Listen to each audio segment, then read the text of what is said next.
Et nous arrivons, chers téléspectateurs, à notre débat principal d'aujourd'hui, relations entre l'Égypte et la France, 10 ans de forte coopération culturelle entre les deux pays et les deux peuples même. L'histoire des rapports culturels entre l'Égypte et la France est très longue et très riche. C'est un héritage culturel commun que l'Égypte et la France partagent depuis des décennies et souvent sous-estimé. Et pour aborder ce sujet, mesdames et messieurs, nous avons le plaisir d'accueillir au bout du fil Dr Andalib Fahmi, qui est maître de conférences adjoint de médias et consultante psychologique. Bonjour, Dr Andalib. Bonjour, Monsieur Semah, bonjour Noha et bonjour aux spectateurs. Je suis très contente d'être avec vous. Nous aussi, le plaisir est pour nous.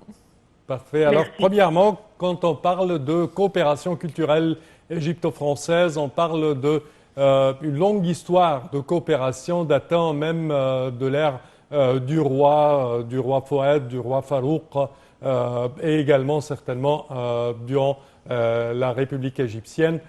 Si vous pouvez nous parler un tout petit peu plus, parce que tout le temps on parle que la deuxième langue en Égypte, ce n'était pas l'anglais, mais c'était le français. Oui, je vais parler aujourd'hui à propos de la système d'éducation français en Égypte. Il faut dire que l'Égypte dispose d'un solide réseau scolaire à la programme français. Nous occupons maintenant la 8e position à l'échelle mondiale. Les parents dont les enfants entrent des écoles françaises aiment l'enseignement bilingue. Ils sont très fidèles pour ce modèle éducatif français. La valeur de ce modèle est très haut en Égypte et permet la diversité culturelle, le plurilinguisme. Quand même, les enseignants qui travaillent dans ce modèle ont une expérience pédagogique très haute. Et selon les statistiques 2022, on a en Égypte maintenant 14 établissements homologués. Ces établissements permettent les élèves de suivre une scolaire à l'étranger sur le programme français. Et ce développement s'inscrit dans la dynamique initiée par le plan langue française et la plurilinguisme qui fixe comme objectif le doublement des effectifs à l'horizon 2030. Tout ça permet l'acquisition par tous les élèves de savoir les fondamentaux et les permettre de maîtriser la langue française avec leur langue natale et comme vous avez dit, leur permettre aussi de maîtriser l'anglais quand même. Et ça leur donne plusieurs occasions et des chances pour travailler soit en Égypte ou quand même à pays étrangers dans des postes de haut rang. Docteur Andalib, de votre point de vue, quels sont les avantages d'un enseignement en langue française ? Donc, le mot-clé de cette réponse, c'est le soft power. La diversité culturelle est l'un des sujets qui préoccupent les politiques internationales et les organisations mondiales. Et en Égypte, on donne ce sujet une grande importance. Plusieurs pays ont trouvé que l'application de certains mécanismes de promotion et de la diversité culturelle leur permet d'enrichir leur capital humain et leur donner un avantage compétitif grâce auquel ils ont pu tendre leur influence culturelle avec le soft power. Et quand on fait des communications avec des pays étrangers, il faut prendre compte qu'un des caractères humains, que les gens aiment ce qui leur rassemble. Donc, les pays étrangers, quand ils trouvent des personnes qui sachent bien leur culture, leur histoire, qui peuvent parler bien leur langue natale, ils vont certainement les apprécier et les aimer.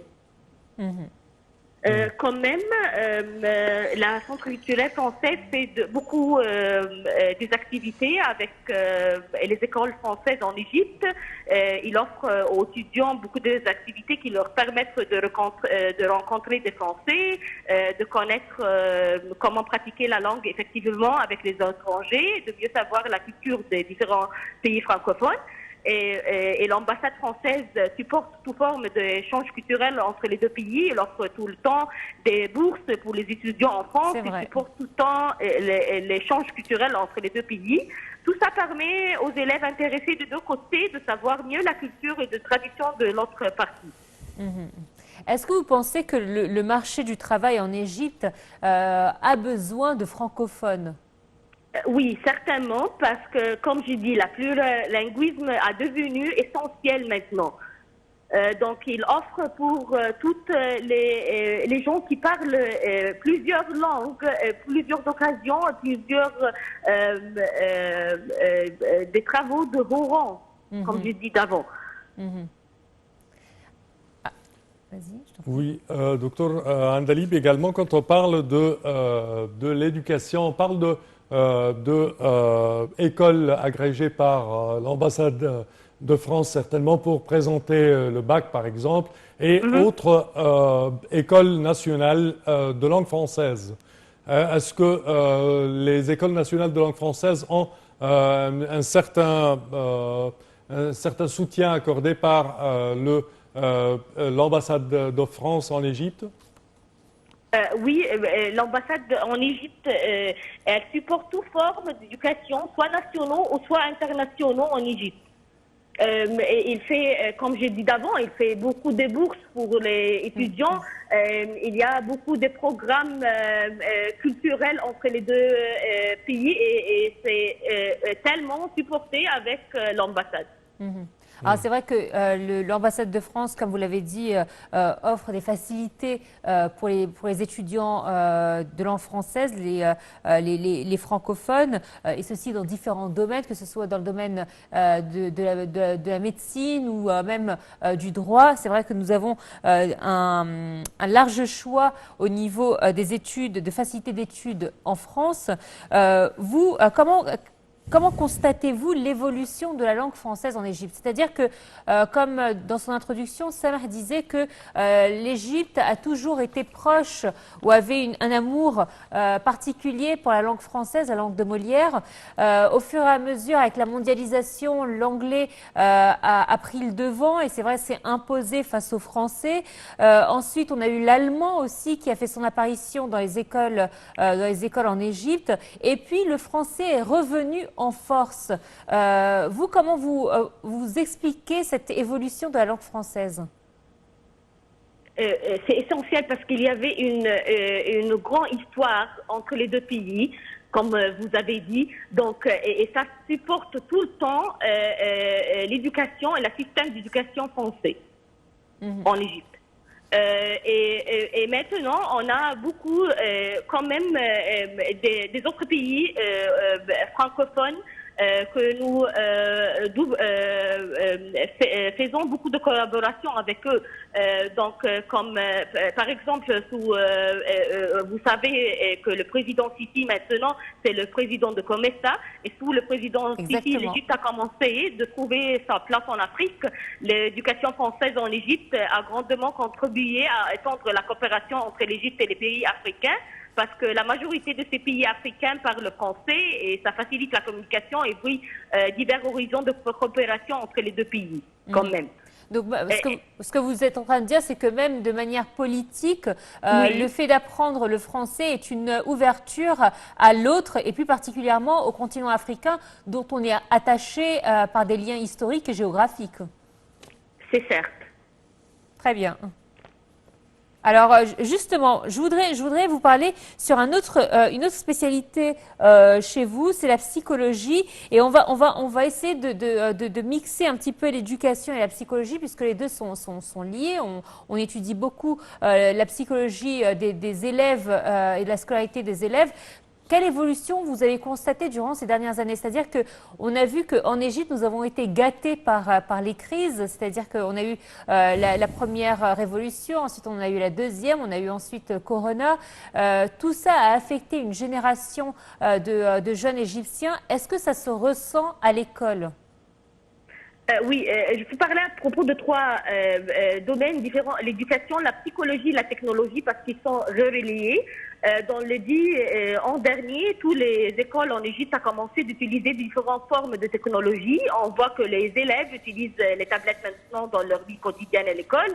Les méthodes d'apprentissage psychologique devenues très fortes. Les méthodes d'apprentissage de la recherche scientifique sont devenues l'un des principaux les plus importants de l'éducation. L'Égypte dispose maintenant d'une grande banque de connaissances dans laquelle chaque étudiant peut facilement effectuer les recherches sans rien payer, sans effort physique et sans perte de temps. La gamification, et c'est un jeu psychologique quand même, la gamification, ça veut dire l'éducation par les jeux, comme une méthode d'éducation est devenue normale et commune dans plusieurs écoles. mais il faut prendre compte que les guerres à venir sont des guerres d'enfouissement mental.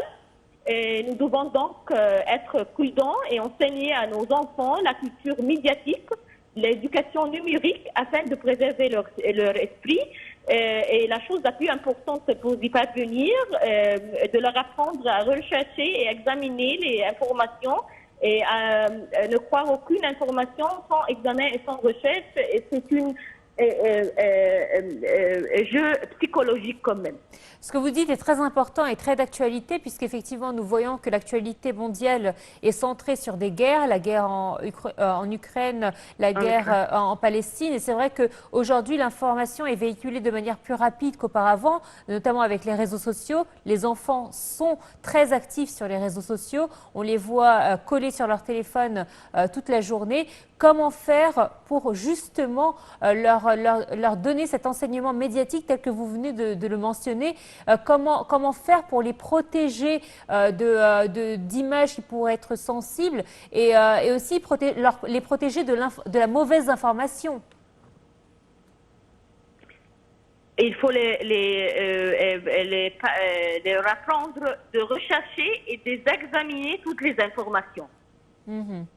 Donc, en fait, faire appel à leur intelligence à eux pour qu'ils sélectionnent l'information qu'ils veulent. Oui. D'accord. Très bien. C'est vrai que c'est un sujet très important. Si vous me le permettez, docteur Andalib, où est-ce que vous avez appris le français, par exemple, vous? Au franciscaine, c'est mon école. Et c'est une école nationale en Égypte. Et je suis très fière d'être part de cette école. Justement, est-ce que vous trouvez qu'il y a une différence entre l'enseignement durant votre période à vous et celle des générations d'aujourd'hui? Est-ce que le français a évolué? Est-ce que l'enseignement lui-même a évolué? Bien sûr, c'est certes. Comme j'ai dit d'avant, il y a plusieurs établissements et institutions françaises maintenant en Égypte. Et ils ont la chance maintenant de faire beaucoup d'échanges culturels et de trouver des gens qui ont une expérience précédente, qui le précède, pour faire cet échange avec eux. Eh bien, docteur Andalib, merci à vous d'avoir été des nôtres. Je rappelle que vous êtes maître de conférences adjoint des médias et consultante psychologique. Merci à vous pour toutes ces informations. Merci à votre participation pour la première fois dans Bonjour l'Égypte et j'espère qu'elle sera répétée. Voilà. C'est donc notre dernière partie de l'émission. Merci de votre fidélité. Suivez les conseils de Samar, effectivement, si vous êtes contre le froid, essayez de vous munir d'un bon manteau, en tout cas d'une bonne écharpe. Hein.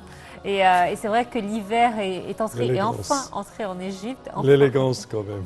Exactement, pensez au côté élégant de l'hiver. Ne pensez pas au fait que vous avez froid, mais pensez au côté... Oubliez le froid quand même. Oubliez le froid, buvez des boissons chaudes, mangez de la soupe, essayez vraiment de bouger. Hein. En été, on aime flâner. On préfère l'hiver parce qu'on essaie un petit peu de bouger pour se réchauffer. Donc, essayez de bouger, profitez de vous promener dans les rues, de sortir, parce qu'il y a des gens qui n'aiment pas sortir en été, telle que notre rédactrice en chef, pour ne pas citer de nom. Et profitez vraiment de ces moments où il fait ni froid ni chaud. Et on vous souhaite d'agréables moments sur Nana TV International. Merci à toi, Samar. Merci, cher Nour. Merci, chers téléspectateurs. Bonne suite au programme, toujours sur Nana TV.